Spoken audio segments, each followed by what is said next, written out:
We'll guide you through how to get Paint.net free download. If you find this helpful, consider subscribing and liking the video.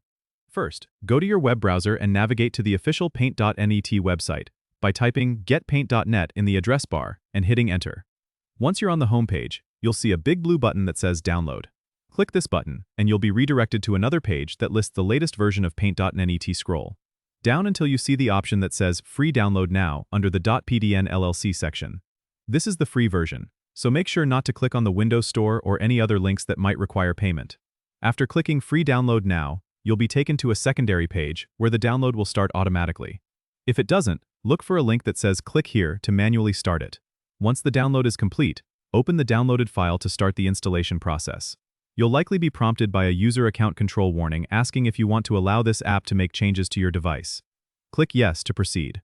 Follow the on-screen instructions, choosing the options that suit your preferences, like selecting the installation folder and agreeing to the terms and conditions. The installation process is pretty straightforward, and you just need to click Next a few times until the installation begins. Once it's done, click Finish, and Paint.net will be ready to use. You can find it in your Start menu or on your desktop if you chose to create a shortcut during the setup. Don't forget to subscribe and comment if this helped you out.